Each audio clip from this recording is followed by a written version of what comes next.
On Good Morning Nigeria today, our focus is on environment and flooding, as well as the performance of the Super Eagles at the ongoing FIFA World Cup.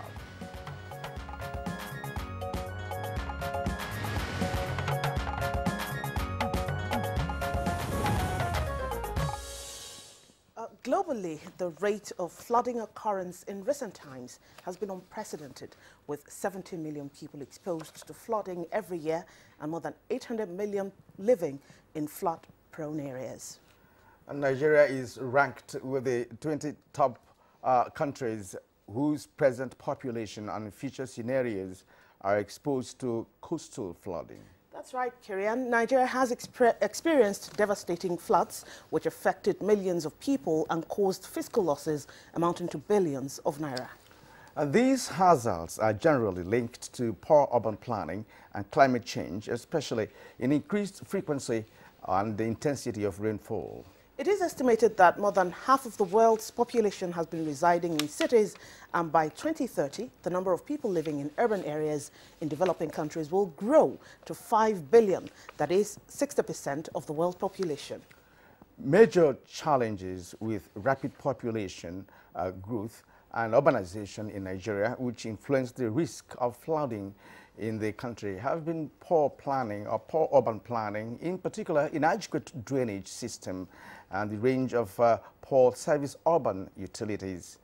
The Nigeria Hydrological Agency had, in its 2018 flood outlooks in 35 states in the country, projected that Sokoto, Niger, Benue, Anambra, Niger Delta, Ogun, Cross River and Yobe would have high risks of high river flooding, and also indicated that Bayelsa, Lagos, Rivers, Delta and Ondo states may likely experience coastal flooding.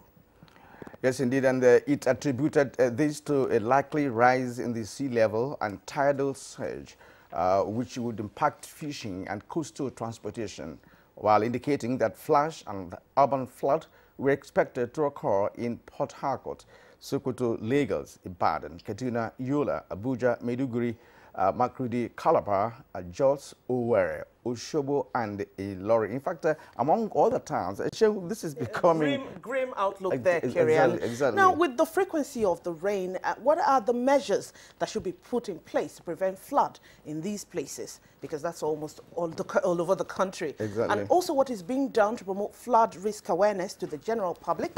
These and other questions will be answered by our guests in the course of the program today. Thank you very much for joining us on this midweek edition of Good Morning Nigeria, reaching you live on the network service of the Nigerian Television Authority, the NTA.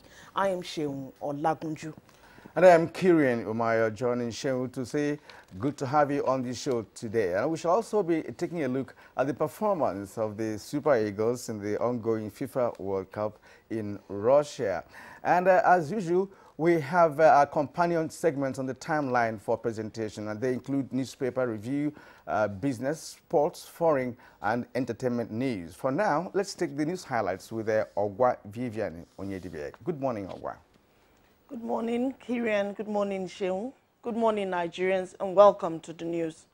President Muhammadu Buhari has urged communities in Plateau State to embrace one another and learn to live in peace for the common good of all. The president gave the admonition during a meeting with representatives of affected communities at the Government House, Rayfield, Jos. This is what I'm going through. And nobody will say we haven't done well in terms of security. What happened here is very bad. And the question of leadership from your household to whatever you are is justice. The bottom line is justice. So the question of ethnicity and religion seems to be almost irrelevant. It's just a number of many people among us making it impossible for us to pursue our legal pursuits of life. So all I'm appealing to is firstly to go and extend my condolences to our constituency for those who lost their lives at the I'm sorry for those who lost their properties. And that I appeal to you to be in charge of your constituencies. Persuade those who influence in your constituencies to please learn to live together, bear with each other. If you can quarrel in your home, why should you be surprised what's happening in your quarter, or in your town, or in your state? It's never an absolute smooth ride. And for the members of the law enforcement agencies, directly under me by the Constitution as the Commander-in-Chief, I will keep on maintaining pressure on them to make your communities safe for all Nigerians, for everybody in Nigeria. People who are arrested with AK-47 and so on should be prosecuted. Well, days after the incident that rocked some parts of Plateau State, business activities have picked up as normalcy returns to Jos and its environs.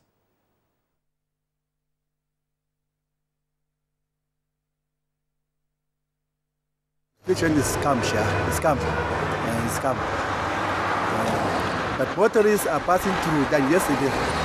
Because yesterday motorists, they are not passing through. The security are moving up and down. They are trying their best to control any situation or rumor around. Ahmadu Bello way does not as a whole is calm for now. I don't think there is any problem within the Jos North local government. Both Muslims, Christians, herders, farmers, and other inhabitants, we should learn to live with one another in order to promote peace.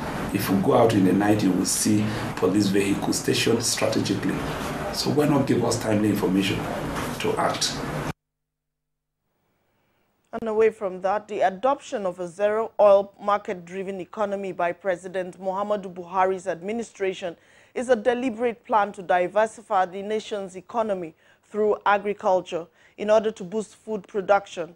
President Muhammadu Buhari made this known at the inauguration of Calabar Seed and Seedling Factory in Calabar while on a state visit.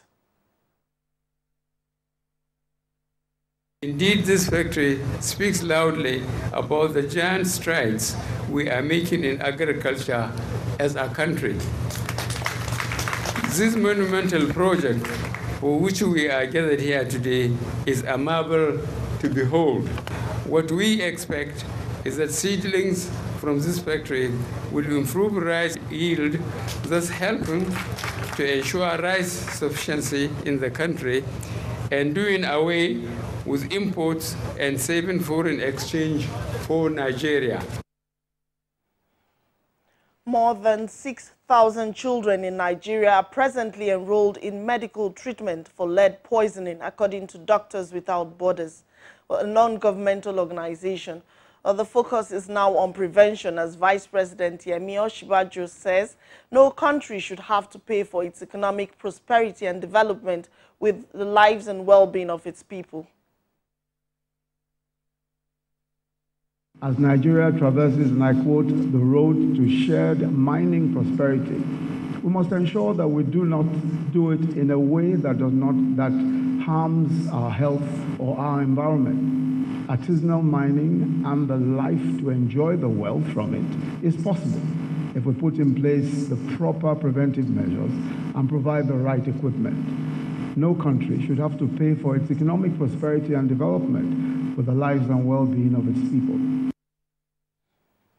And in the meantime, Nigerians have been urged to compliment President Muhammadu Buhari's efforts in support of human dignity. This was the message of Attorney General of the Federation and Minister of Justice, Abubakar Malami, during the celebration of the 2018 United Nations International Day in support of tortured victims.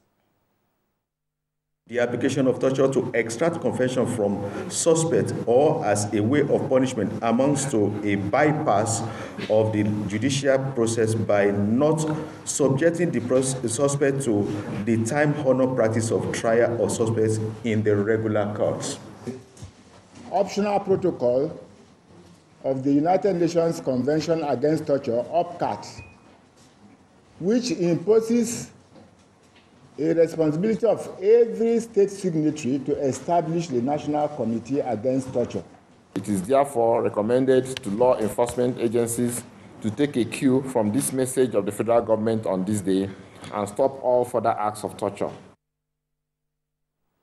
And talking road infrastructure, communities and motorists plying commuters, plying Kano, Zaria, Kaduna, Abuja highway have commended the administration of President Muhammadu Buhari for the bold step taken in the reconstruction of 375.4-kilometer road to ease the hardship being faced by Nigerians.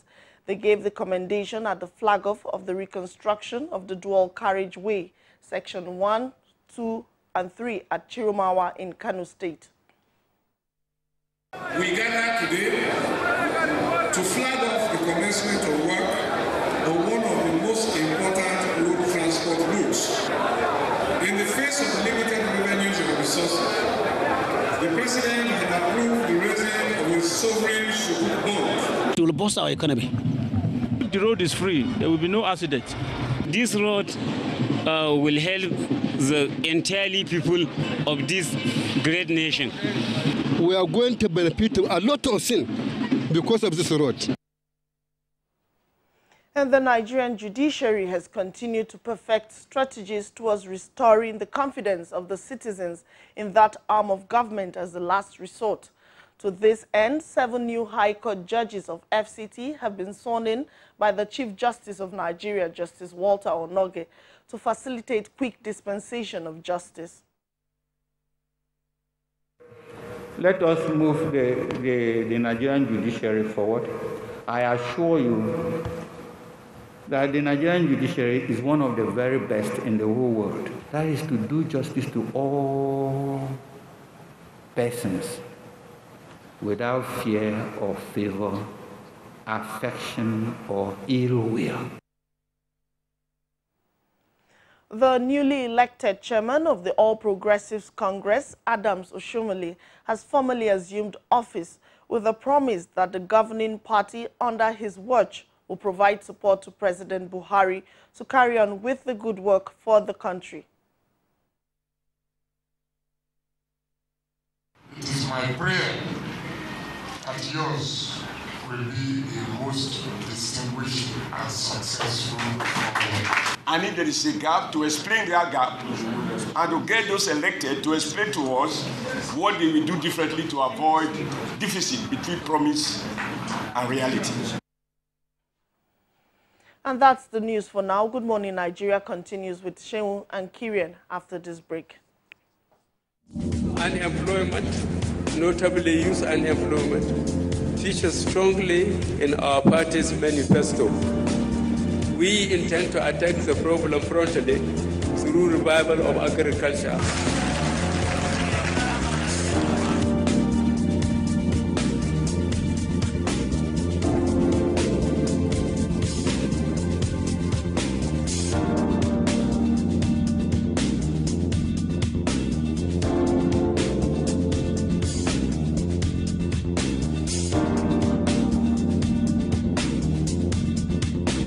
The 30K is going a long way.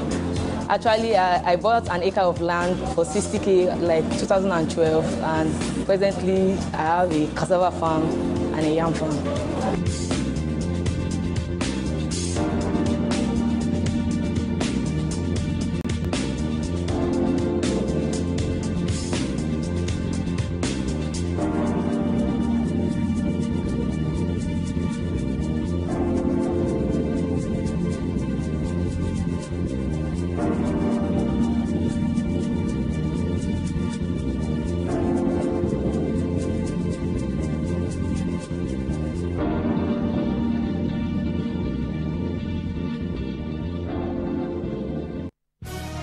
Reorganized, trained, and fully equipped, we are the new improved Nigeria Police Force. We fight crime, we bust syndicates. Whatever the crime, wherever the hideout, the Nigeria Police Force will get you busted. Stop kidnapping, armed robbery, murder, pipeline vandalism, and other criminal activities. Be productive, be security conscious, Join the police force to secure your life and property. This message is from the Nigeria Police Force Public Relations Department. Whenever pain occurs, you want quick relief. Try new Nurofen Express. It goes to the source of pain and gets to work in under 15 minutes. That's why Nurofen Express delivers fast and effective relief. New Nurofen Express works at the source of pain. Fast. Being a mom is great, but when your child has a fever, you don't know what to do. I trust Nurofen for Children to take care of my child's pain and fever. Effective relief you can trust. Ladies and gentlemen, please welcome the daring and invincible Louis the Mosquito. Responsible for 200 malaria cases all on its own. Is there anything that can kill Louis? Morphine! Presenting Mortine Power Guard. Its powerful formula kills malaria mosquitoes fast. So, get Mortine Power Guard. Your perfect family is under threat by germs. Infectious diseases are now the world's biggest killer of adults and children. Every day, 16,000 children under the ages of 5 and thousands of adults die from infectious diseases. These infectious diseases are caused by germs. They are everywhere. An average human being comes in contact with over 1 million germs daily. In unclean water, dirty surfaces, in the toilet, on cuts and wounds, on your clothes. Germs can cause deadly diseases like typhoid, diarrhea, flu, and cough. To protect your family from germs, use the power of Dettol's 1 Cap Full for surface cleaning in your bathing water, in your laundry water, for first aid, to protect your family from up to 100 illness-causing germs. Be Dettol Sure. Endorsed by the Nigerian Medical Association. Time now to talk business on Good Morning Nigeria. Now, the Central Bank of Nigeria injects $210 million to meet demands in the foreign exchange market. Let's join Chimubi Walter Nnaji for other business developments. The federal government, over time, has evolved measures to provide access to finance through mortgage loans to improve the living standards of its citizens. In view of that, the federal government has concluded plans to inject 500 billion naira into Federal Mortgage Bank of Nigeria, FMBN, over the next 5 years for improved access to mortgage loans and home ownership for Nigerians. The Chief Executive Officer, FMBN, Ahmed Musa Dangiwa, disclosed this, stating that there are only an estimated 50,000 registered mortgages, of which FMBN accounts for 18,200. Mr. Dangiwa said that companies' current capital base is grossly inadequate, hence the need for the bank to seek for ways to boost its capital from 5 billion naira at a rate of 100 billion a year. He said capital will enable FMBN to sign up its new mortgage plan of 2,500 this year and 100,000 over the next period of 2 years to encourage investors provide additional funding. In another development, the federal government intensifies efforts to recover taxes owed federal government through the Voluntary Asset Declaration Scheme, VADS.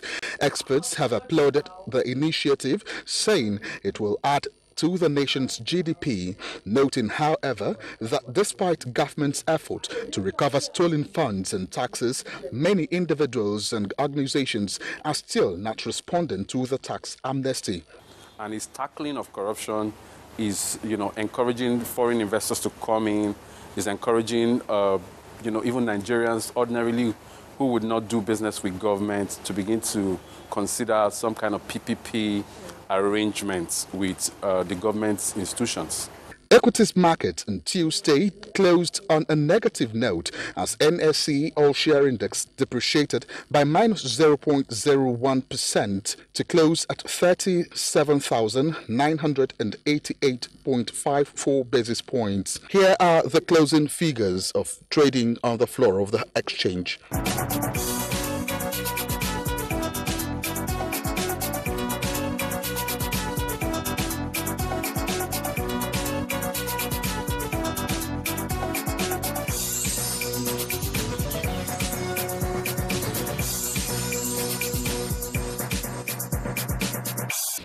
And that rounds off the business news segment. I'm Chimobi Walter Naji. Many thanks for watching.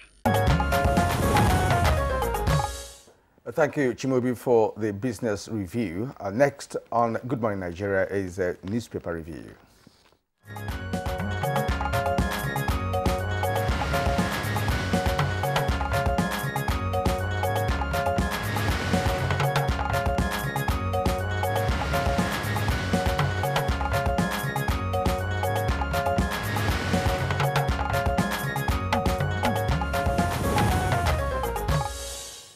And our newspaper reviewer, Bayo Atoyebi, is in the studio with us already. Bayo, as always. Thank welcome. you, Shane. Good morning. Thank you for joining Good morning, Bayo. Good morning, Kiriel. I hope you were able to sleep yesterday. Good morning, Nigeria. Of course I did. Yeah, I did because, well, let's not go to that now. Let's begin with the review of the newspapers. The newspapers have common headlines in the visit of the president to Jos. We start with the Punch, and it is the leading headline in the Punch. It's unjust to say I'm silent on killings by herdsmen, attributed to President Muhammadu Buhari. Details of that story you find on page 3 of the paper. Kirian has... Yes, there are other newspapers here that also have a common headline. Now we have the Daily Sun. U.S. demands trial of Plateau killers with the rider. Buhari in Jos calls for prayers to end insecurity. Also on the Authority newspaper also has that as a major headline. It says, bring perpetrators to justice, U.S. tells Buhari. There are riders to that. Killing in Zamfara, worse than Plateau and Benue, says the president. NLC, Abuja, others condemn Jos massacre. Now, to Nigerian Tribune, it also says, Buhari in Jos says what happened here is very bad. Over 200 killed, that's the riders now.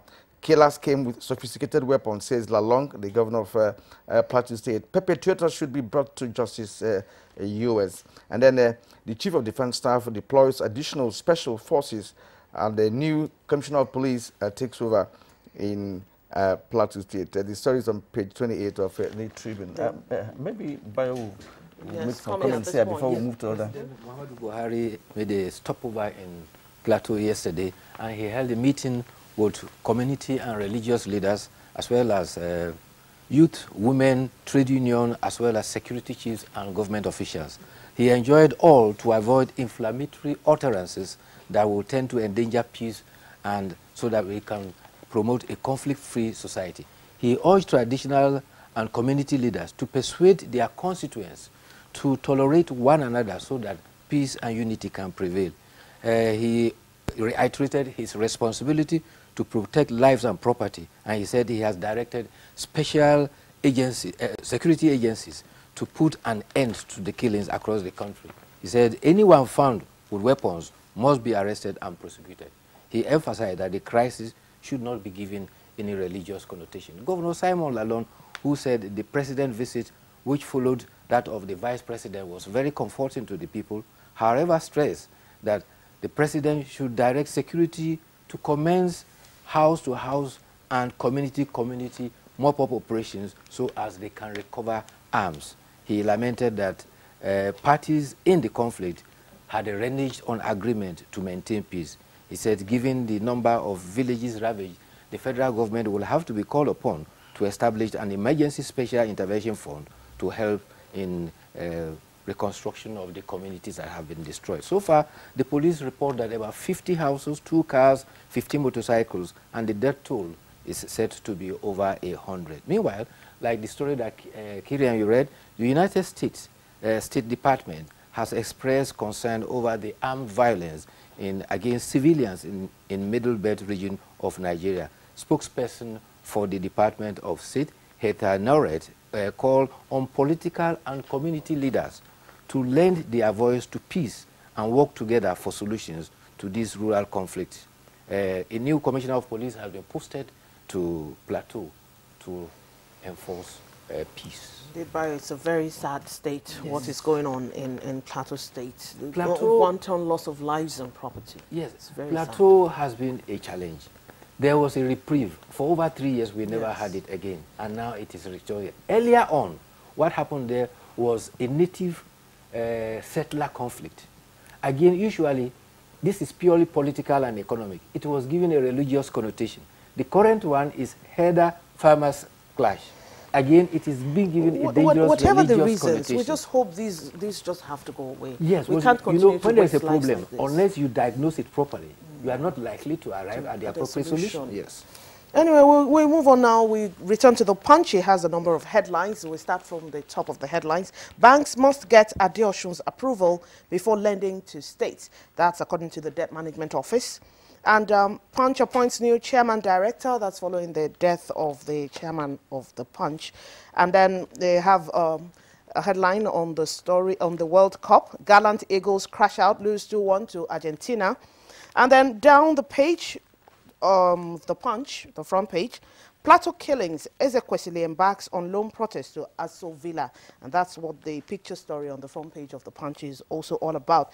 There are other reports. NAPTEP board tackles Education Ministry over 49 million scam. SARS operative shatters teacher's leg with bullet. Jigawa housewife found dead in the bush. And DSS grants bail, Abaribe bail, releases senator. Details of that on page 42. Carry on.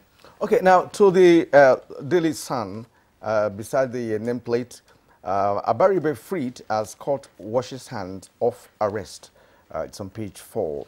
And now the photograph on the Daily Sun shows security operatives trying to stop former Minister of Education, OBS, especially from entering the presidential villa. And I'm sure there was a mild drama there. Now, but aside of that, we have APC governors pay solidarity visit to Plateau on Friday. Page 4, or page 6 rather, has that story. The Wike approves automatic jobs for Rivers State PhD graduates on page 41. Then World Cup, it's over for the Super Eagles on page 46. Yes, World Cup is over for the Super Eagles, and this day puts it that gallant Super Eagles succumbed to Argentina, while the Point said World Cup gallant Eagles crash out. And indeed, the Super Eagles bowed out of the 2018 World Cup following their 2-1 loss to Argentina. Nigeria was primed to qualify if they had sustained the 1-1 result. However, they lost it all 4 minutes to regulation time. There is a cat, its name is Achilles, at a museum in St. Petersburg. It had predicted that Eagle will win. Similarly, you remember the Mystic Pig? It has said Super Eagles will reach the semi-finals. They were all a mirage. You know, all those predictions are, to me, just naughty. And those are animals anyway. You know, in some cases, they predicted, you know, correctly. But you see, World Cup is just beyond the ordinary. You know, there's something to there are more to it than just playing football. Yes, team captain Mikel Obi said, "We did everything possible. It wasn't to be." Well, the consolation for Nigeria is that we had one of the most useful teams there. Their future is very bright, and the World Cup certainly will come to Nigeria someday. It's part of our conversation this morning, so yes. we're going to go into more details of that in the course of the program. Yes, and we go on now. The new chairman of the All Progressives Congress has resumed, so we go to the New Telegraph. Above the nameplate of the New Telegraph, Oshiomhole to Buhari, probe Obasanjo, recover $16 billion power loot. With the rider, rolls out policy direction of his regime, says change remains APC's slogan. And ICPC recovers 17 cars from ex-fan officials. That's on page 2 of the New Telegraph. And under the nameplate of the New Telegraph, pensioners sue governor over 42.3 billion naira gratuities pension. 7,200 children treated for lead poisoning. We had that in our news. Otom, my appointees have deserted me. That's the governor of Benue State. And then the picture story from on the New Telegraph is the president's visit to Cross River State yesterday. That's much we can take from the New Telegraph. Okay. Right now, to the Authority newspaper. The Authority newspaper, above the nameplate. DSS grants Abaribe bail. Page 2 has the story. Northern youths regret voting for APC on page 7. Super Eagles crash out. Well, we've read that. Minister didn't cut MDA's budget. That says the budget office is on page 2 of the Authority newspaper. And now, on the foot of the of the Authority newspaper, we have some stories there. Nigeria has more poorest people than India, says MBS. Full details on page 3. Then U.S. Supreme Court upholds Trump's travel ban on countries on page 4. Fulani's fresh threat to overrun Benue Plateau worries Nigerians. That's on page 4 of the Authority. Bayo. Yes, talking about threat, about 7,000 persons have been displaced. This came from a community crisis between Izi community in Ebonyi and Ukele community in Cross River. However, about 7,000 persons dislocated and relocated and seeking succors in other places have now found some respite because troops from Nkwagu cantonment have gone there and restored order. Yesterday, President was in Calabar, where he commissioned the Cross River State Seed and Seedling Multiplication Factory. President Muhammad Buhari described it as part of the Zero Oil Economic Roadmap. And Ben Ayade was commended for establishing a rice mill at Ogoja, a cotton farm at Yala, cocoa processing plant at Ikom, banana plantation at Odupani, feed mill at Obubura, and a modern poultry farm specifically meant for export. Governor Ayade said the projects were a dedication to the people of Cross River State, and he had benefited from this. And let's quickly talk about the resumption of the new APC chairman, which is the main headline of the Nigerian pilot, Oshiomhole tackles OBJ. Well, again, what to say there is that the outgoing chairman handed over a paddle to the new chairman, and he said he should paddle well and paddle the APC to success. And the new chairman said his first assignment is to ensure that he wins the election coming July 14th in Ekiti. All right, now to the editorial for today, protecting local rice production. It's from the Daily Sun, page 15 of the Daily Sun. The federal government plans to shut one of the nation's land borders over the incessant smuggling of foreign rice into the country. That's a commendable effort, says the editorial. The Minister of Agriculture and Rural Development, Chief Audu Obe, who announced the plan, said the decision would help to consolidate on the gains of government's fiscal policy. Bio, this issue of protecting local rice has been on for a while now, since this administration came to be, and one wouldn't really know whether they're making an inroad into ensuring that the local rice is indeed protected. Yes, there's tremendous rice produce in Nigeria now. There are, at least as a last count, about 7 states that have wonderful rice production, to the extent that our rice import that used to be about 365 billion, almost 1 billion a day for rice import, has been reduced by 95%. However, the fear expressed in the editorial is that these gains will be lost if our neighbor that doesn't eat parboiled rice but eats only white rice, they consume about 34,000 metric tons of rice per annum. But they import 330,000 metric tons of parboiled rice, which they don't eat. Obviously, the target is Nigeria. And unless we stop this, it is going to undermine our economy. I recall that this was a topic you discussed on Good Morning Nigeria. And you remember the Commissioner for Agriculture from Ebonyi State who was recommending the Ebonyi strategy. He says, in Ebonyi State, you don't find foreign rice in the market. And if that strategy is adopted, particularly that Nigerian rice are rich in nutrients, better than the parboiled rice, some of which have been stored in silos for over 10 years. Exactly. So why import rice that can be very dangerous to our health? In fact, the Minister of Agriculture revealed that some of the rice produced in the Far Asian countries, after about 5 years, have a tendency to have what is called aseptic absorption from the soil, and it's very dangerous. Bio, we have to let this rest at this point. Thank you very much for being part of our review again this morning. And we'll take a short break now, and we'll be back to take our discussion. Hate speech is not a joke. It incites genocide and crimes against humanity.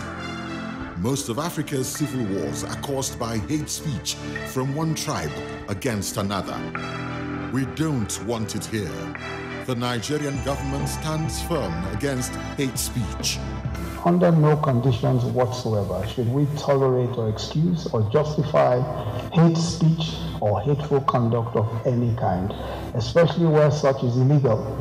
There's no doubt that the resurgent push for separatism as well as the rising cases of ethnic and religious disharmony, are all traceable to the growing phenomenon of hate speech. One nation bound in freedom, peace and unity. Nigeria, one nation, one people. This is a public service announcement brought to you by NTA.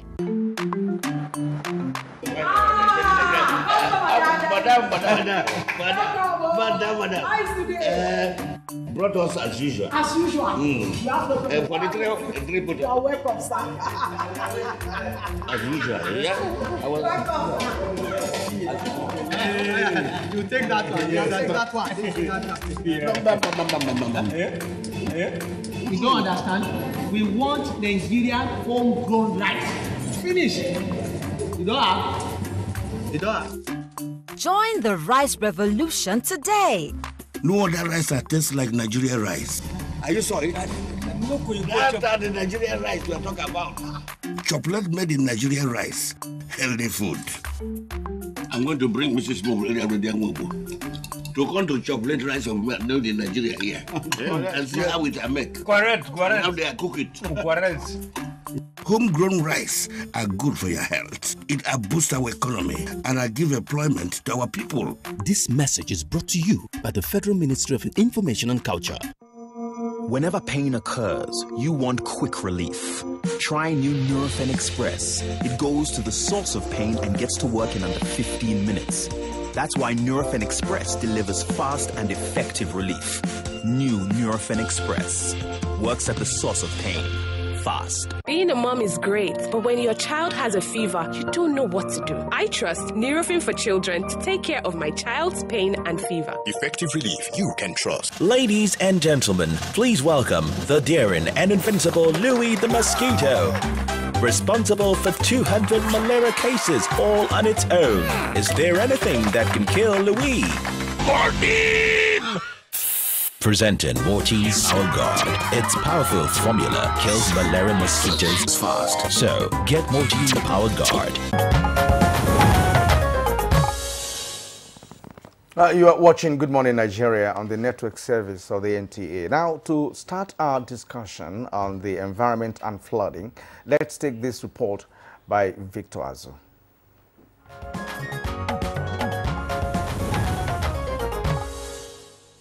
Floods have impacts on both individuals and communities and have social, economic, and environmental consequences.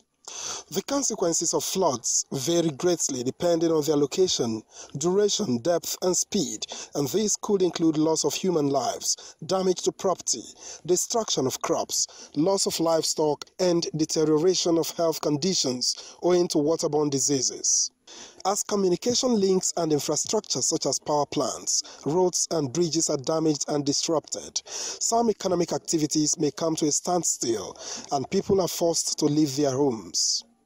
Already, the Nigerian Meteorological Agency NIMET has predicted 60 local governments spread in 25 states of the country, including Kano, Anambra, Lagos, Oyo, Delta, and Cross River, to be prone to flooding.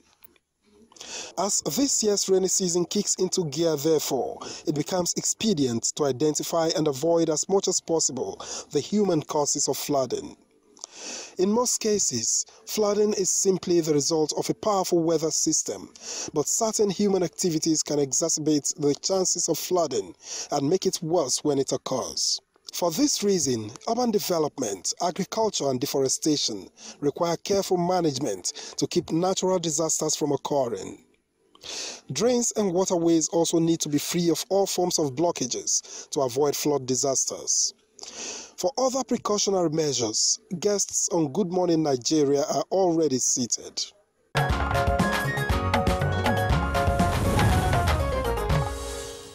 Now, joining us to discuss this in our Abuja studio is the Dr. Victor Fodeke, an environmentalist. Thank you, sir, for coming on the program. Good morning. And also in our Abuja studio is Dr. John Osonwa, climate change and environment expert. Thank you for coming. It's a pleasure to be here. And we also have in the studio with us, Abbas Idris is the Director, FCT Emergency Management Agency. Thank you for joining us on Good Morning Nigeria. Good morning, Nigeria.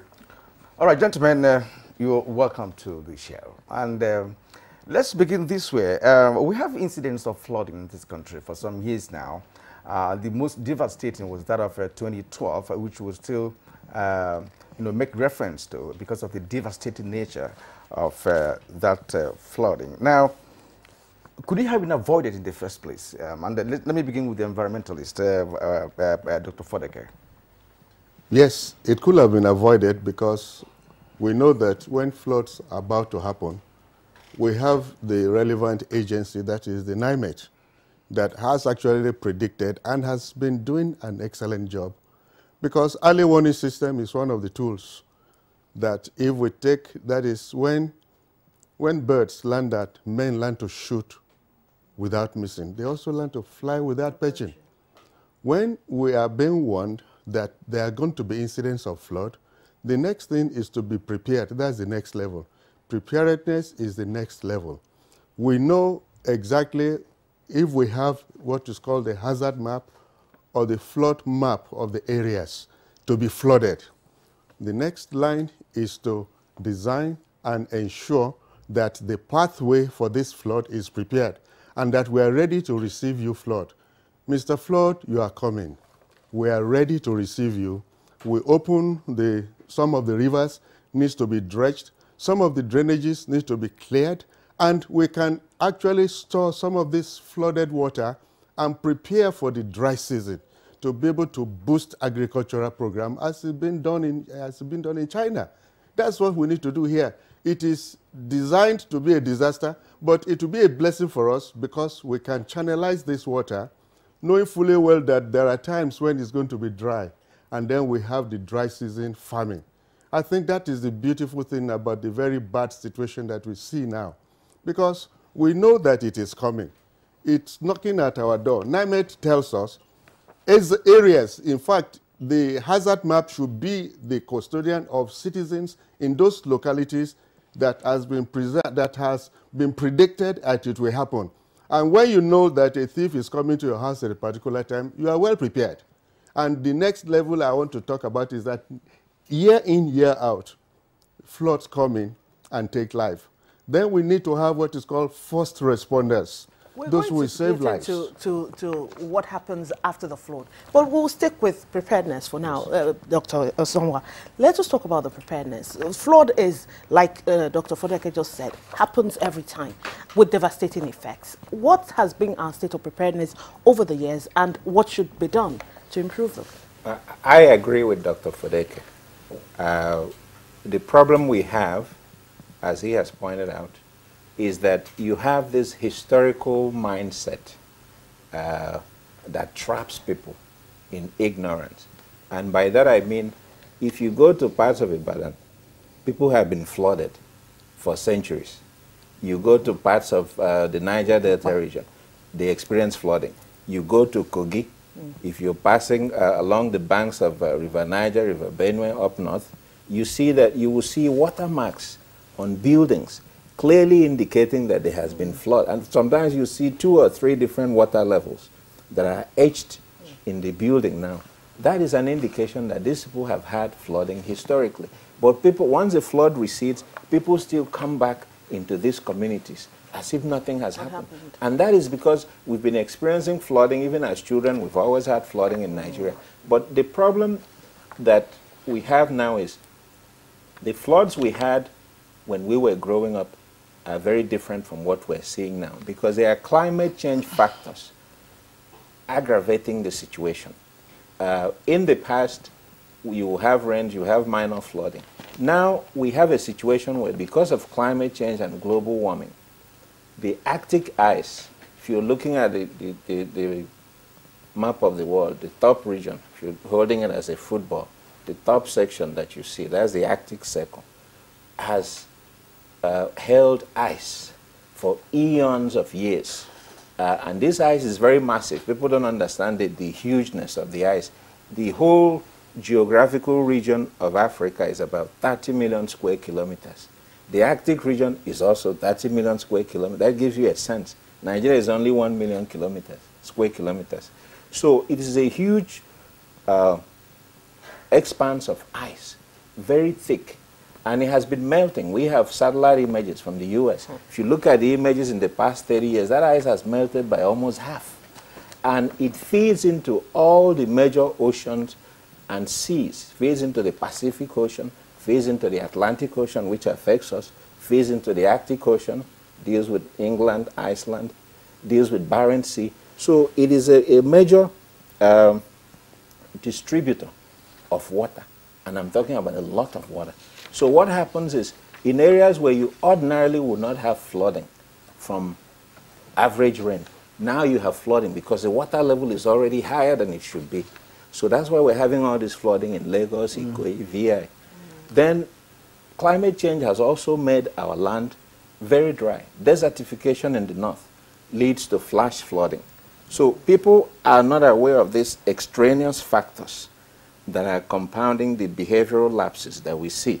So you need to take the global picture and juxtapose it with the domestic one to have a true sense. Dr. Songwa, we'll go into the nitty-gritty of this issue of climate change because it's a major contributor. In the course of this conversation, we shall get to that level so that people will begin to understand why and the nature of the flooding that we have in this part of the world. Now, but let's go to the FCT Director, Emergency Management Agency, Abbas Idris. Now, let's take Abuja as a case in point because we are still on the issue of preparedness, right? And Abuja, of course, has recorded a flood. As a matter of fact, even this year and sometime last year, we know the story of a man who was swept away with his 2 children in Gwarimpa area. And of course, if it rains in Abuja, Area 8 has the issue of flooding. So, Abuja, as your epicenter, what do you do in terms of preparation for flood, which you know, of course, is going to occur? Thank you very much. You see, preparedness is one of the key principles of all the emergency management agencies, and we put it as a key to our operations. Before the incidence of, before the rain comes, we normally go around to take statistics and inspect and do the hazard mapping like my colleague has mentioned. We were able to identify the flood-prone areas as part of the preparedness, and also we were able to earmark some buildings that were done in floodplain areas. We did that, and we were able to also call our our partners or stakeholders like the development control to ensure that they did not approve any building on those floodplain areas, and also to ensure that all the drainages are desilted. We have done that, and we also went round all the districts to ensure that we enlighten them about flooding. In fact, we carried out those clips that occurred last year in Dede and Lokogoma. I think you were referring to Lokogoma, not Gwarimpa, where one person died along with 2 of his children when he was driving through the flooded water. So we carry out the campaign. As I'm talking to you, our team are all out for another second phase of the campaign to ensure that we sensitize the public against the impact or the effect of flooding. And we are battle ready. Our team of rescuers are there 24 hours and ensuring that in case of anything, we are able to rescue, at least to minimize the losses. We also went around to engage those professional divers in the villages, because we discovered that they usually be the first responders before our arrival. And so we brought them into our own system, trained them, and we are giving them all the modern equipment so that before we get there, definitely they will be able to do some rescue. We also instructed all the area councils to inaugurate the emergency local committees, which they have done so. because we believe that without the communities, with community involvement, we will not be able to achieve our aim. We can be in the LCT city center as well as being at Abuja, Yaba, and so on at the same time. So we make sure that the communities are involved. We also recruited volunteers in all the wards and trained them. We are giving them all the wherewithal to ensure that because they can speak the language, they disseminate the information, the early warning system that we pass through, which they are really working. And I think we are trying to make sure that we reduce. And mark you, the flooding in Abuja are human induced because we have well-structured drainages, the buildings are well constructed, but because of the activities of the residents, normally we have such flooding occurring. That's exactly what we're going into now, Mr. Idris. Yes. The environmental issues. And I'll start with Dr. Fureke on that. In many instances, prevention is always better than palliatives, in fact, in most cases, especially with flooding. And just like he just said, people, no matter how well you prepare, you have sensitized people, you have told them what is going to happen, if people do not do what they're supposed to do, we'll still continue to have these instances. So how does the environment impact on this flooding and its severity? Thank you very much. The director has a very excellent preparedness plan, and I must commend him for that. Because part of what he mentioned that I want to really emphasize is the issue of a corps of first responders. But before that one, I want us to look, when we talk about the preparedness in this area, when you have the hazard maps or the flood maps, the next line of action is the enforcement. If the enforcement is not there, the map is distributed to the people to know that, look, your building is on the path of this Mr. Flood. He's going to carry you away, whether you like it or not. He will come at a time you don't even expect, maybe when you are sleeping. So the best thing is to ensure that you are not in his way because he will carry you away. And then you make sure that there are incentives and disincentives in enforcing these laws that ensure that you do not build on the floodplain. And I want to also commend you for the aspect of mobilizing the citizens, because this information is, and this brings my mind to what the NTA is really doing, in getting information in a timely manner, using of all the other means of town hall meetings and village meetings to ensure that everybody knows what is going to happen.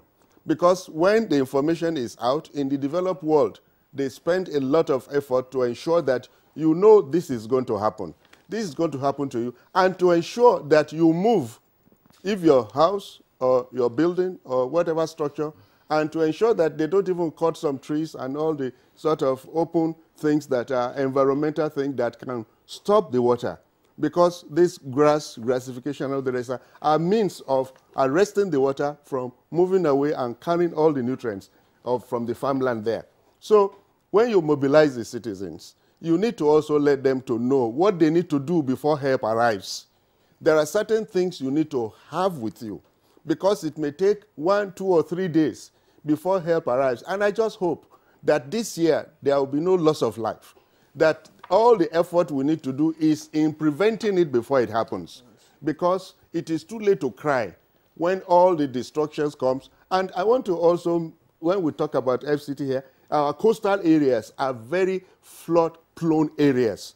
The UN did a workshop some years ago, just before the 2012, something, and they brought all the coastal states there. It is shocking to note that 50% of the economy of this country are in the coastal area, and about 30% of the citizens are along the coastline.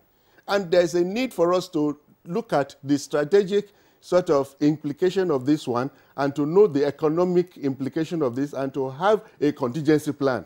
That brings me down to all the areas in which are known as flood-prone area, to develop what is called contingency plan or preparedness plan, in which everybody knows the plan, everybody knows what to do, and you have a corps of first responders that are trained, as the director has said here. We don't have a corps. If I get to the United States today, I'm trained as a first responder. I will have my red cap against hazards. So we have equipment that given to you, self-contained breathing apparatus, so that if you go into a hazardous area, you can go and save lives first. And that's what our motive should be. Our motto should be in this very year of this year we're talking about, that we should make sure and decide that no life will be lost and no property will be. The economic, I mean, is very horrendous, sort of the losses economically, because we are talking about poverty, we're talking about things that are not right in there, and the means of making sure that we create wealth and we give proper life and sustainable development goal, and tapping into what we have inherited from the top of what the president did, because my colleague is in climate change, in the COP21, the Paris Agreement, has a lot of information to warn us that we have been warned that the implication of the global warming that is bringing all these waters and making areas to be dry is that we should be prepared. Yeah. We don't have to wait for disaster to strike us. When we can strike, when we can prepare for the disaster and welcome it and put him in the right place and turn it to our prosperity. Okay. Thank you. We are still on this issue of the environment, the impact of environment in all of this. There's a saying in some quarters that the environment does not need the human beings. It's the human beings that really need the environment, because the environment sometimes behaves according to what we give it. Of course, Mr. Idris also said that Abuja, for instance, flooding in Abuja is the human-induced. Now, let's look at the behavioral pattern of Nigerians towards the environment. To what extent has this contributed to flooding in the country? I put it to Dr. Osonwa. It has. I'm going to touch on that. Then I also want to bring in something that is important. That is the government role, the national government role. We've talked about the FCT. When you look at human behavior, there are a number of things we need to focus on. The first one is we have embarked on this orgy of deforestation for so many years in this country. You look at the statistics. Nigeria, right now, since inception, we've deforested 90% of our forests are gone. Just from independence, 55%, and this is data from the UN, Food and Agriculture Organization. We've also done our research here. Federal Ministry of Environment has research.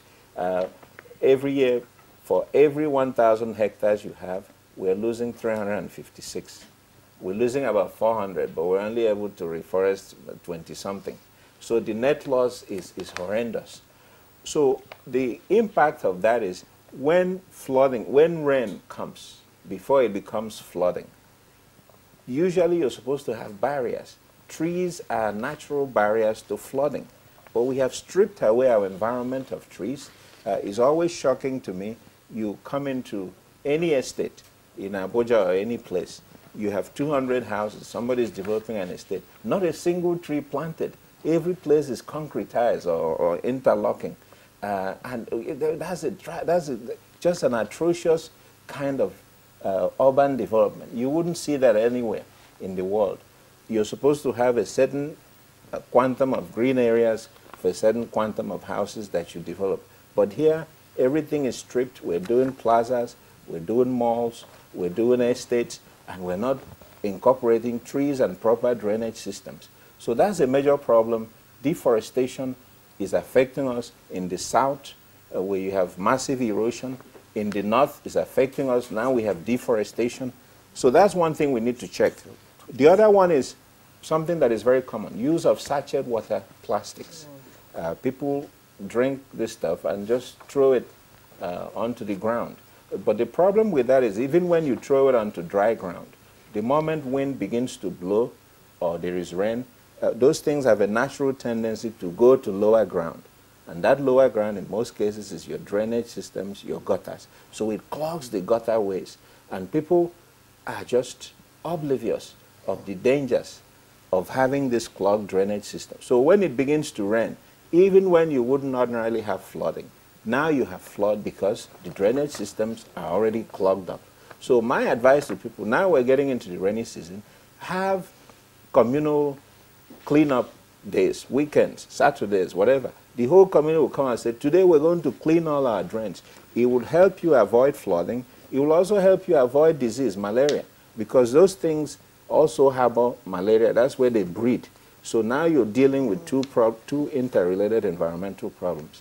The other thing that we're doing, as we have pointed out, is because everybody wants rapid urbanization, everybody wants to live in the big cities. They want to live in Lagos, they want to live in Abuja, in Port Harcourt. These places are very expensive if you want to live in the planned sections.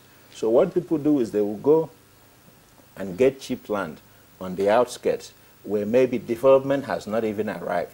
Everybody is building, installing their own resources, the toilet facilities are haphazard. So everything is jumbled. And those areas may not be habitable zones, but because they are cheap, you're buying cheap land to build, everybody congregates. And then even when the land is not flood prone, because it has been overpopulated, so you don't have proper movement of water and drainages, we get flooding. So those are the issues we need to begin to happen.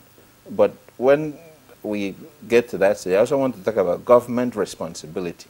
I'm talking about the big government now, not the FCT. Towards the environment? Towards the environment that can help us avoid this flooding. Please go ahead and the major one, which has been a recurrent issue, is the failure to build dams that are necessary or to maintain the ones that we already have. Now, I'll give you an example. Cameroon has a dam that drains water into Nigeria. Lagdo Dam is called. We have been planning to build a counterpart dam to contain the excess water that is released. That dam process has been ongoing for about 30 years now. As I'm sitting here today, that dam is not built. Every year, successive governments go into bid processes, consultancy, but the actual dam to contain the water hasn't been built for 30 years. And that's why you're having this devastation along the Taraba zone, Benue zone. It contributes significantly to that. The second one is, if you take an inventory of our current dams, you will find that most of them are only operating at about 40 to 50% capacity. Why? Because of silt. They are not being desilted at the frequency that we ought to be desilting them. Every year you're supposed to desilt. It increases the volume of the dam. So if you allow the silt to accumulate over a period of months or years, now the dam's integrity is affected. First of all, it can't contain as much water. Secondly, the structural integrity becomes affected. That's why you have dams failing sometimes, because the capacity is beyond what was conceived. So those are ways that government, and of course Dr. Vereke has talked about enforcement. The issue of enforcement is a big one. For me, it's always very telling when you're driving around town. Then you see those huge ubiquitous signs, red sign that says, do not view, remove. And you see the date, June 2012. And we're now in 2018. That is a failure of enforcement. Because I always say, if there was no right to put that sign on that building, then you shouldn't put it. But if you found that there was legitimacy in putting the sign to demolish, then it should be demolished. So what gives? Something, failure of enforcement somewhere. So yes. Those are the issues. Thank you very much, Dr. Osonwa. We'll go to Abbas Idris now. And still on staying with the contingency plan, they have two other guests have touched mainly on them, especially the role of the government. Would you talk more about that? Yes, let me talk about the last point he just mentioned. Sometimes, there are different factors why you will have mark on your building. Sometimes it's not to remove completely. Sometimes you erected it without getting the necessary permit. So by the time you get the permit, you will still see that sign on the building. Maybe they should remove the sign when you get the permit. That's another thing. You see, it's very difficult for you when you already inscribed. It costs money again to go and remove it. So they will leave it for the owner to remove. That is aside. You see, really, what we do as an agency is to make sure that we really do the right thing at the right time. And especially when we are talking about the government enforcement. The enforcement are diverse. I mean, there are different faceted. We have different, implementation level. because there are different multi-agency levels, I mean. So when you need to enforce some demolition, you have to get the development control to do that. When you need something on environmental, you have to get another agency differently to remove the waste. But majorly, we always like the people themselves to assume the role of government. Let them do it first before the government enforce anything for them. And that is the sensitization we are giving to the public, to ensure that you be the first responder before calling any other government agency to come and respond. And that is why the slogan of disaster management is everybody's business comes to be. So I think we need to imbibe that culture. Once we do that, and we have to note that we cannot be living in the past. There are climate change. We have seen a lot of things that are happening in this country that we used to watch on TV. The recent storm in Bauchi is the first thing is so alarming, and so we have to get prepared as agencies. All responsible agencies must get ready for such eventuality in this country. We have been getting these things coming into Nigeria. The flooding, even if you trace the history of flooding, you'll find out that it's incessant now compared to what we used to have before. And that is the reason why we have to change the mind of the public. Normally, you get people who will tell you that their forefathers have lived here for 20 years and nothing happened to them. That is the past. You cannot live in the past. And then also, people should be wary. Any cheap land, especially in Abuja, any cheap land is a floodplain area. People should be, because they always come and they say they buy land in Abuja, they are landlords, they build houses. When you get there, you see that it is a flood-prone area. And that is why when there is any flooding, you see that the casualties are very much, and it affects that group of people who claim to own houses in Abuja. So we have to be wary of that. All right, thank you very much. You know, some people don't want to leave their ancestral land, and that has even happened in 2012, you know, in the Lokoja area. Anyway, we will return to that. Now, let's thank you, gentlemen. Dr. Victor Fodeke, an environmentalist, thank you for your submissions. Well, we're still continuing, actually.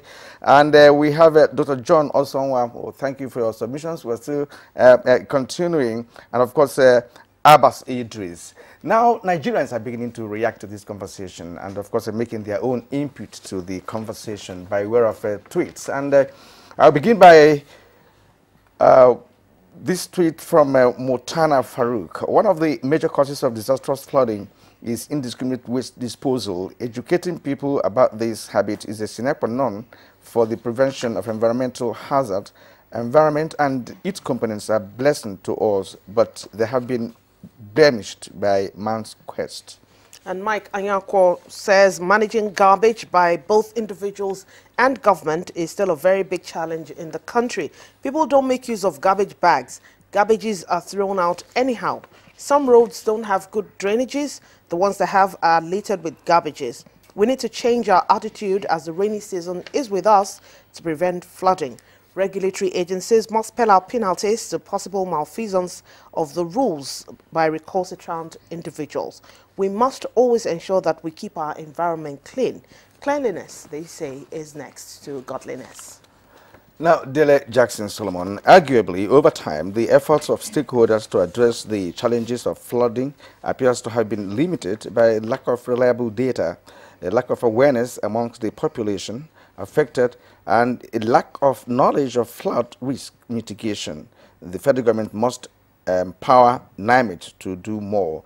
Therefore, in order to prevent floods in Nigeria, there is the need for effective flood plan and floodplain and drainage management, provision of adequate waste disposal facilities in our cities and towns, and holistic implementation of town planning regulations. And it was done in some developed countries of the world. Government at all levels must continue to solicit the support of Nigerians to desist from dumping refuse in the canals and gutters and observe safe and hygienic practices at all times in order to reduce the effect of temporary flooding being recorded in some states. This we must not fail to do. And Akeju Olagbaju says it is important to convert our underutilized dams as buffer. The climate change is beyond our control. A rainfall above 5 inches in a poorly drained land will cause flood. Now, Ifeanyi Chukwu says Nigeria should have a national policy on flooding. All right, we return to the conversation here in the studio. You're still watching Good Morning Nigeria. And Dr. Samuel, you see, the dimension you indicated earlier on that you didn't really conclude was that of climate change contribution to flooding. Well, we've talked about drainage system here in Nigeria, but in other climes, so we have a made drainage system in the Americas, Latin America, and Europe. Flooding has been recorded in the past couple of years in these climes. Now, why? To what extent has climate change really contributed to flooding globally? And I would add, Dr. Samuel, because one of our guests said climate change is, one of our contributors onto it said climate change is beyond our control. Is it beyond our control? Not really. Okay. We're just beginning to grasp it. But unfortunately, some of the emissions we have already put out into the atmosphere, it would take hundreds of years to reduce some of that quantum of emission. However, on the ground here, there are things we can do. But let me respond to Mr. Kirian's question. The reason you're seeing so much flooding all over the world harkens back to what I started with. There are a number of factors. The first one is the Arctic region, which, as I said, since the dawn of time, has held ice. It has a balancing effect on global climate. That region, because of global warming, has now been melting at a very rapid pace. Each year breaks the record of the previous year. We always have measurements, Arctic ice, Arctic sea ice measurements every year. And what you're seeing now, if you look at the graph, you will see that every year breaks the record of the previous year in terms of the extent of Arctic ice melting. Second thing that is happening globally, we're also seeing record temperatures. Every year for the past 12 years, we have had the hottest surface temperatures for 10 years recorded. In the past 12 years, we've had more record-breaking years in the past 12 years than we've had in the past 100 years. That is how profound it is. Last year, we set the record highest temperature ever recorded in Kuwait. It was about 56 degrees Celsius, and all over the world. So what am I saying? There are climate change factors that are contributing to extreme weather.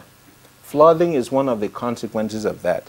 The other thing we're seeing, hurricanes. You remember, last year we had record number of hurricanes all over the world. U.S. we had up to 3 or 4 hurricanes, record-breaking. And the reason we're having that is climate change affects weather patterns, pulls moisture into the atmosphere in a way that is significant, more significant than ordinary weather pattern would suggest.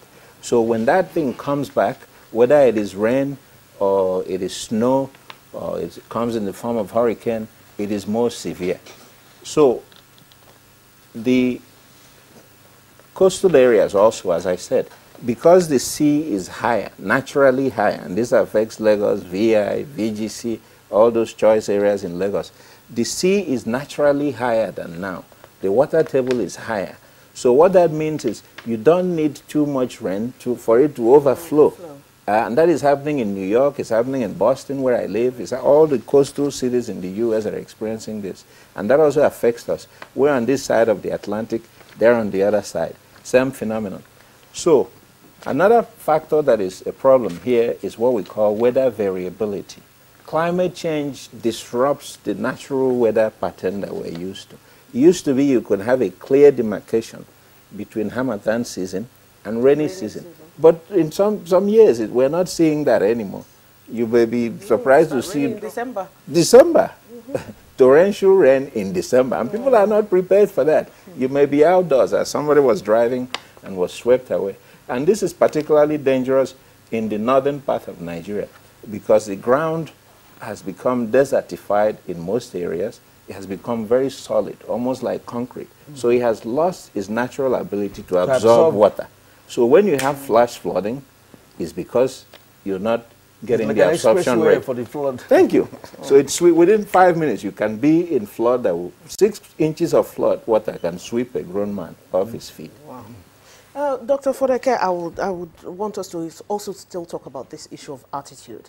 I say that because no matter how well government has prepared, no matter how well environmentalists like you have tried to educate us, if I decide to heed to your advice and my neighbor doesn't, when the flood is coming, he doesn't know whether I heeded or my neighbor didn't. So what should we continue to work on people? How do we continue to make it sink into everybody that this is all about us?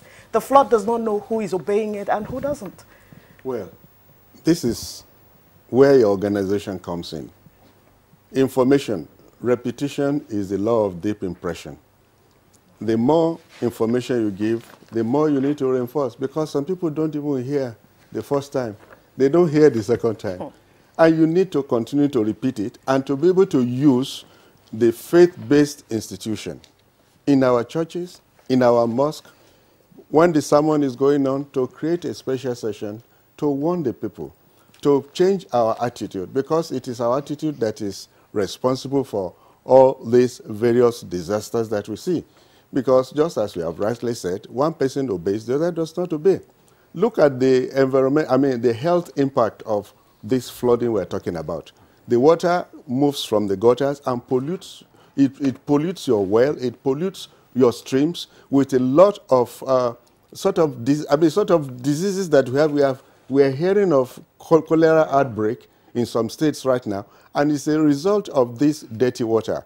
The groundwater itself is not spared, because when the rubbish that you have decomposes and when rain falls, it moves right into the underground water.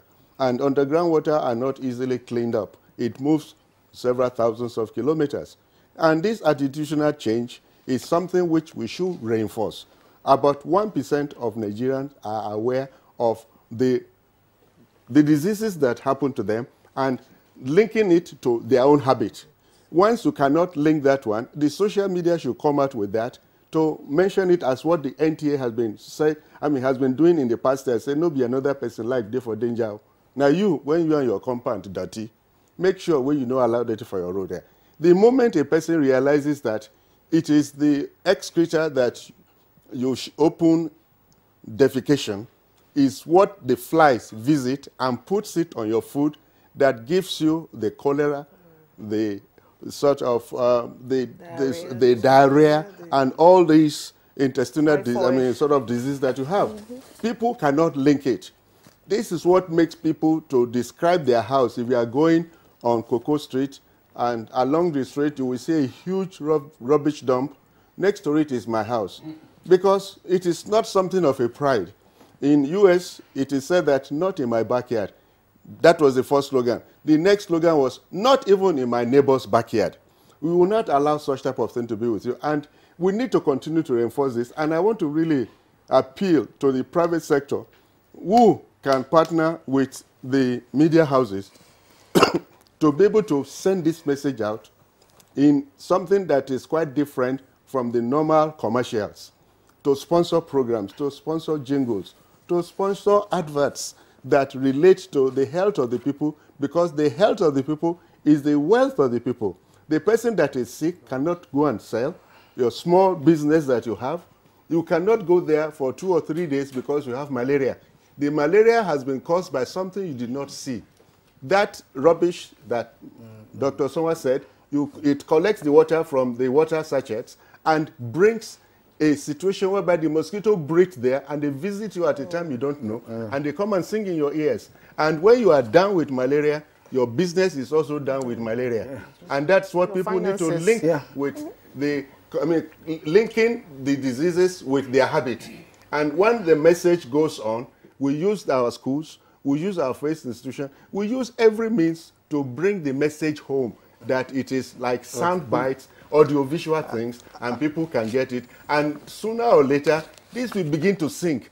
to begin to make a difference. The town hall meeting, I mean, the marketplaces, and all these avenues that we have. And there may also be need to employ the local means of town crier, you know, exactly. to also send a message in local areas. Now, before we go to tweets that have just come in from Nigerians who are making contribution to this conversation, let me take you on this. Is still in line with the attitudinal change that we mentioned. NIMET on yearly basis brings out the behavior of rainfall across the nation. Likewise, Hydrological Agency of Nigeria, in charge of water movement, brings out predictions on how water will move, whether it's flooding or ordinary. Now, I want to ask you, Idris, since you are into emergency, what should be the attitude of Nigerians living along the coastlines, you know, vis-a-vis the need to get prepared for flooding? Please, in just a minute. Thank you very much. This is really a source of concern for us as an agency. If you go to satellite towns in Abuja, when it is about to rain, you will see how people are coming with loads, full bags of waste. They will just dump it into drainages. And that is the reason why we imbibe the culture of using communities to really fight those vices in the society. Because if you allow your neighbor to dump refuse on the drainages, it is not his house that is going to be affected, because once the rain comes, the forces would push the waste to the next level, and it will get stuck somewhere. Maybe it could be by your house, and then the water will not flood it and affect your house. So most people will see them and they keep quiet. So we need to really change our attitude towards that. And we want to use this opportunity to also call on all the communities, everybody who is listening, to make sure that we try as much as possible to avoid that. We should be concerned when our neighbor is dumping refuse unnecessarily. Don't look at it and just ignore it. It's going to affect you. So we need to really be on our toes to make sure that we do the right thing, like I said earlier. Thank you very much, Idris. Let's quickly take our tweets now. Ibrahim Tudu says, this year, 2018, the UN theme for World Environment Day celebration globally is Beat Plastic Pollution. Plastic bottles and plastic bags have taken over the drainages, but unfortunately, some states in Nigeria were indifferent to the sensitization efforts. All right. Now, from Ifeanyi Chukwu, it says there is a need for practical solutions to flooding in Nigeria, not only in Abuja and Lagos, but also Abia and Delta states. Nigeria has not done enough to mitigate flooding. We shouldn't play politics with this. The citizens have not had enough sensitization by the critical stakeholders. Government should encourage the citizens to plant trees because it will go a long way to controlling flooding in Nigeria. Omogbolahan says the discussion about climate change as a whole wouldn't have been appropriate. Year in, year out, flood has become perennial menace, and it seems people are yet to learn and take precautions. Let's make the discussion elaborate with a view to discussing it in a broader perspective. In those days when we were growing up, we had sanitary inspectors called Wole Wole in Yoruba parlance. We had town planners who would regularly come around to inspect houses. You dared not throw refuse or garbage anyhow. But today, all are gone, and the result is blockage of drainages. The experience of Nigerians in year 2012 seemed to have taught us little or no lesson. So many lives and properties were lost as a result of that flooding. All right, now, Law Alpha C, the accommodation shortage in some flood-prone areas will only make people to return after horrible experiences. Opening gutters and setting exit points for water is germane, but unfortunately, people pour refuse inside gutters when rains fall. A thorough change of attitude to protect the environment is expected from individuals and governments via tree planting. And this contributor with the Twitter handle Bossy Villain says, thank you to @NTA GMN for this program. Nigerians need to be educated on this issue, especially at the schools and grassroots. And at this point, we would like to say thank you also to our guests who have joined us in discussing this vital issue. Dr. Victor Fodeke, thank you very much. My pleasure. I appreciate you. Dr. John Osonwa also, thank you for coming in. as well as Abbas Idris, who is the Director of FCT Emergency Management Agency. Thank you very much. Thank you very much. We'll take a break now. You know, we have a second discussion, and we'll be back shortly. If you hear a bomb explosion or gunshots of an active shooter, that might be a terror attack. At such times, always remember 3 action words: run, hide, report. Don't try to run towards the terror scene to save the situation, because there might be a second bomb blast or another attack. Run far away and take cover. Make sure you are safe first. Yes, it is in our nature to sympathize over the hurt, but remember, only trained personnel can help in such situations. When in a secured environment, promptly call relevant authorities and help will come. For anonymous reporting, call 09630-3250-5 or 0813-2222-106. If you see something, say something. Nigeria, unite against terrorism. This message is brought to you by the Federal Ministry of Information and Culture. Oh boy, climb this thing now. Don't be only to connect lights. Come do on yourself now. Now wow. Oh boy, calm down now. Oga Kasali electrician, who would they look for with this? Oh, Oga Kasali, come help us fix this wire now. Sorry, I no longer carry out illegal connection. It puts the lives of people at risk and can cause fire outbreak and disrupt power supply. I will never be part of anything that has to do with this any longer, because change begins with me.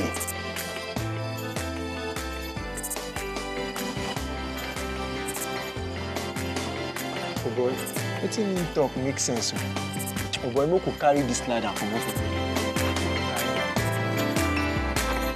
This message is brought to you by the National Orientation Agency in conjunction with the Federal Ministry of Information and Culture.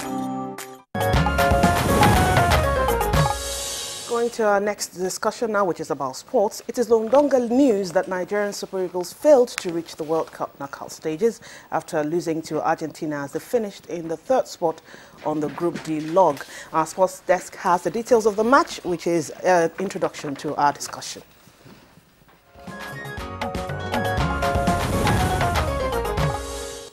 Now with us in the studio to analyze the match is Jacob Oyekale, a sports analyst. It's a pleasure to have you, Jacob. I'm hoping that you slept well yesterday after the match. Well, life goes on. Okay. And the second guest is Joy Manachi, also a sports commentator. Ma'am, you're welcome to the program. Thank you for having me. Yeah. Well, the expectations were high. In fact, somebody was joking that before any Nigerian match, the Super Eagles would always have at least about 100 million coaches telling them what to do and what not to do. But it has happened. Going forward, let's talk about the match itself first, before we talk about going forward. Well, this is the day after the match. I watched the match. I am pained. Like I told everybody, I'm gutted because we could have won the match. But you saying you could have won the match doesn't make you a winner. Because the boys had a good game. I don't know what happened. The coach did a good job by substituting Iheanacho, because I thought Iheanacho, he didn't come to the party. But he brought in Igalo, and Igalo did not take our chances. So we lost. It's very painful. What's your analysis of the match? I think in the game of football, it is played in like 2 phases, on the technical bench and on the pitch. On the big day, the coach, to me, did some little technical error that would have won us the game. And again, the players too, on the pitch too, were robbed by what I call inexperience. Inexperience actually robbed us, because I wouldn't expect the coach to start Iheanacho. And when he started him alongside Ahmed Musa, that it was not working, I expected an Iwobi not Igalo. Again, getting to the 80th minute, you have a result in your hand. You are not making substitution while the Argentine coach is throwing out the kitchen sink, making some desperate substitution. Our coach did not make substitution until after we considered the second goal. And again, looking at the way the game was played, the players on the pitch on their own part, when the game was at 1-1, and Argentina were trying to play at a very high tempo, they were under pressure. We were supposed to cool the game down, and that is where a big player comes into play. You need to bring the game down. Don't play at their own tempo. They are good at that. They are under pressure. They needed the result. Is there any department on the pitch that lacked in that yesterday's game? Because, as you pointed out, after the 1-1, it does seem that the Spikes started defending, you know, allowing this, the Argentines to be piling pressures on them. Is there any department that failed? I think the department that had little issue is the connection between the midfield and attack. The attack lacks some cutting edge. Like, many Nigerians were crying foul that we could have had a penalty that was not given. But to be fair again, the ball, after the handball incidents, fell to our own striker. Igalo had the opportunity, exactly. You understand? He could have taken it. Take, for example, if he had scored the goal, I mean, we wouldn't be talking like this. The ball fell to him, and it's just the same thing. If he had scored the goal and the referee called back for a penalty and we missed the penalty, what could we have said? He had the opportunity. After that, he had two other opportunities, one-on-one with the goalkeeper. So we should have ourselves to blame, rather than even blaming the referee. Jacob, I will go to Joy now. Joy, because this is about qualifying for the next round. It's not only about yesterday's match. What could Nigeria have done to qualify? Because we had other chances. The first match, the second one, which we at least tried to redeem. I think we shouldn't have been beaten by Croatia. That's it. And I put all the blame on the coach, because the formation for the first game was totally, totally wrong. So I just felt that he had gone back to his drawing board, and he came back into the second game, making sure we won the match.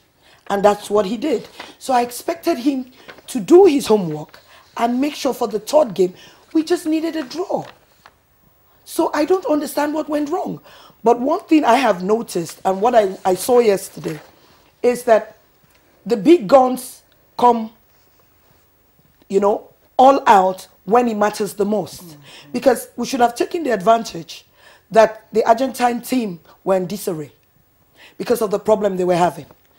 I heard that they were not listening to the coach, but they listened to Messi. So I felt like a Mikel Obi, he carries the team. Our big guys didn't come to the party yesterday, and I know that's why we lost. I don't think we should blame it on any technical crew, because the players play on the pitch. And we know that a game is 90 minutes. Even though I noticed something in Russia this time around, we play at the second half. The first half, I think we just go there and just try to watch. Then it's because if you noticed, we're all through defending. For what? They scored us early, so we were meant to have studied the game and make sure we go forward and try to score and get a draw. All right, now, what's your own opinion with respect to the performance of the goalkeeper? Many Nigerians think that that Messi's, inroad should have been halted by the goalkeeper, coming out to teach how we can get him confused, without getting what he wanted to do. I will disagree with that, because that's why you have defenders. I think the boy or the keeper, for me, it was a good tournament for him. One, yes, he doesn't have experience. One thing you can't take away in football, experience matters when you're supposed to do the right thing. I think the defenders everybody was looking at Messi. And I always say that when you go playing in a football match, you have 11 players. We didn't do our job yesterday. The space between the defenders and the midfield was so open. There was too much room. And I think the Argentines took that advantage and they played around. And that's how we conceded that goal.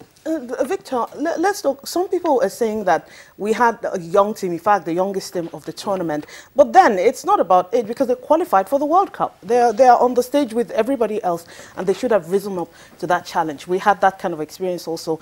Some people have reminded us of the 1994 experience when we needed to have edged out Italy and to move to the next round. And almost this kind of thing happened to us. How do we prevent this kind of thing going forward? Well, just as I earlier said, inexperience robbed us in this tournament. And why do we say this? To prevent it the next time is that a World Cup team is not built in 1 year or 2 years. It's a process. Like if you look at the German, Brazilian or Spanish team, for example, it is a process that has been laid down and the structure is there. So this coach he picked up the team at 70th position. He qualified for the World Cup against all odds. And the team are back, qualified for the World Cup. But coming to the World Cup, a lot of things begin to happen. If you notice, our best player and most creative player coming to the World Cup was Victor Moses, who has been playing all along as an attacker.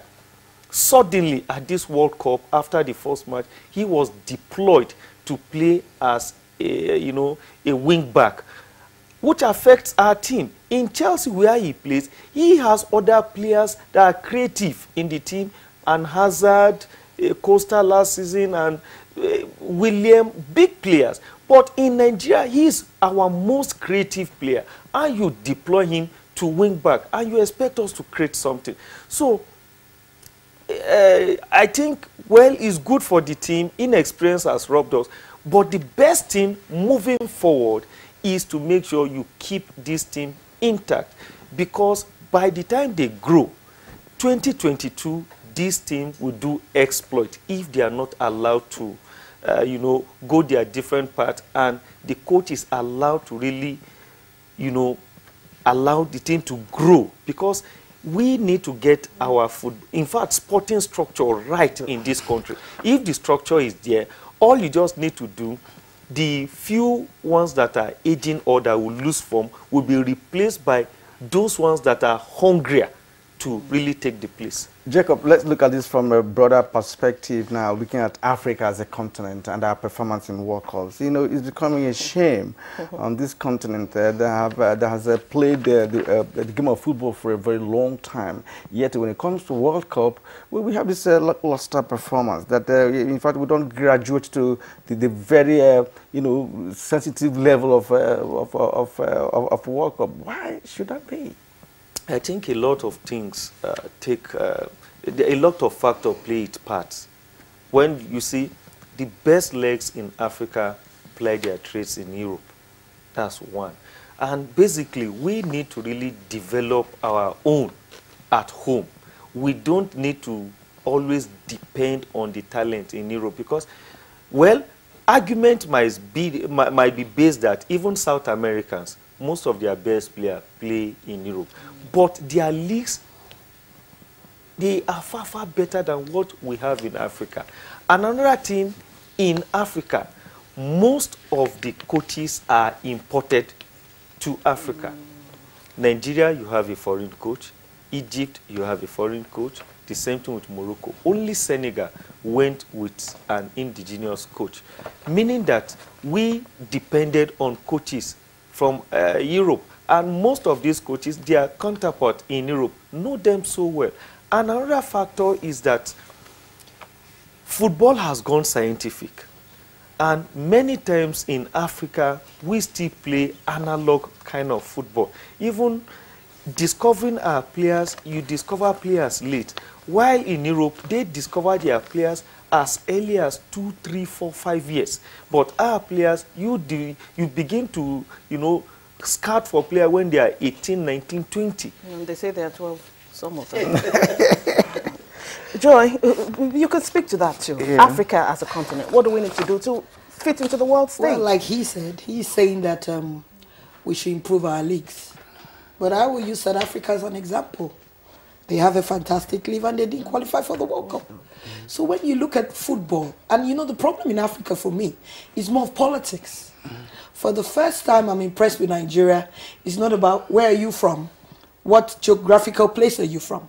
You know, you go there and you choose who you think is good. Let's use Victor Moses as an example. He was a consistent player, but did he come to the party at the World Cup? I would say no. We don't see Ahmed Musa because we don't see the league in Russia. But I think Ahmed Musa, for me, is not about him scoring the goals. He was a good player. So for Nigeria, like I've always said, and for Africa, as I've always said African players should take their chances. Because the ref, you're playing 11 and an extra man. Even with the VAR, I don't think it favors African players. So the thing is that we have to go back to our drawing board and we have to change what we're doing that is not right. And try, and like he said, everything has gone digital. We should just change the analog way of playing football. Okay, Jacob, what is it in the World Cup that, you know, makes it difficult sometimes for even big-time players to fail?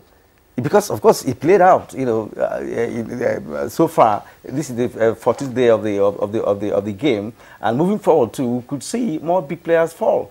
Why? Well, I think when you play in a club side, it's different from playing for your national team. And again, the league these days has really fact out a lot of players.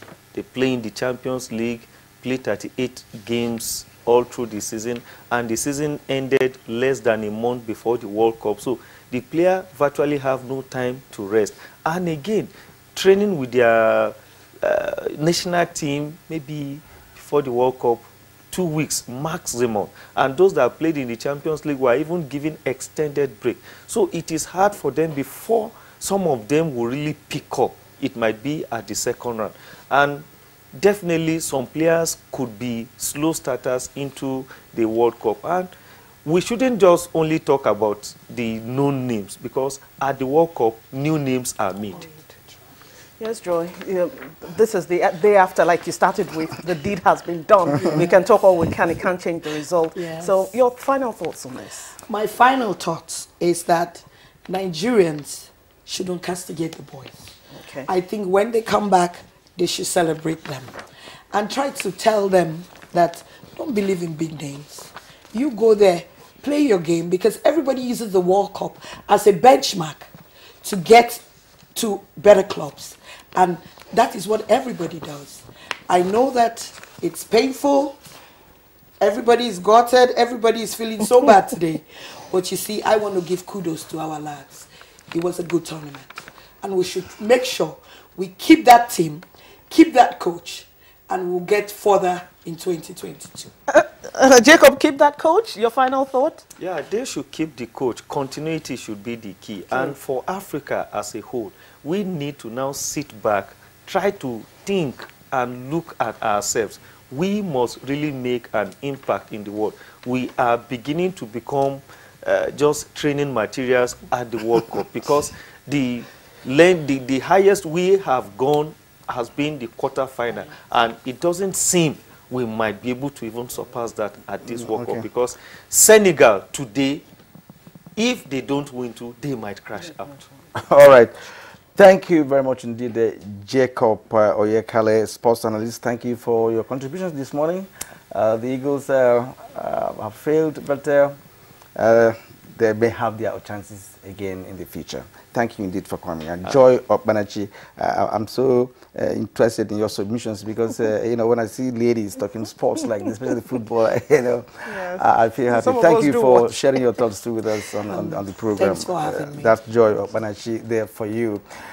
Now, on the foreign scene, reports say Italy has reached a deal to end rescue ship standoff, plus Eritrea's historic visit to Ethiopia to end decades of conflict between the two countries. Garba Muhammad Nata'ala tells us more.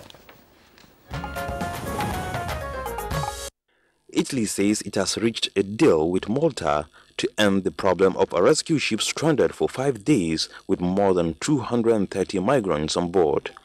Italian Prime Minister Giuseppe Conte said the Lifeline rescue ship will dock in Malta, but Italy and some other EU countries will help to receive the migrants.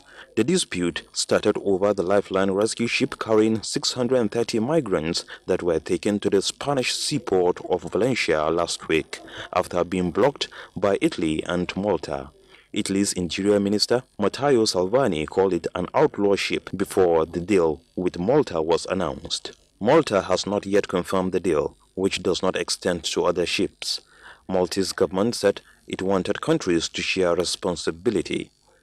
Since Eritrea and Ethiopia cut ties for nearly 20 years, for the first time in history, a high-level Eritrean delegation paid a visit to Ethiopia, which could ease decades of military tension. Eritrea won its independence from Ethiopia in 1993 after a 30-year conflict, a border war, 5 years later, which killed tens of thousands. Last week, Ethiopia's Prime Minister Abiy Ahmed said he would accept a peace deal awarding Eritrea disputed territory. The deal was agreed by a border commission in 2002, but had never been accepted by Ethiopia formally.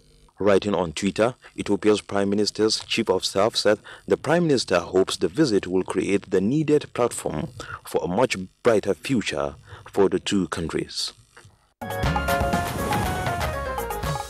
And in entertainment, she came into the limelight in 2013 as the third runner-up on the 6th season of Project Fame, and ever since then, she's not looked back. An extrovert, yet very jovial. Yes, she started as a drummer girl back in the day. Today, she is a promoter of culture and decency. On arts and entertainment, Serafina Okon takes a look at Teniola Akpata's song titled Wait.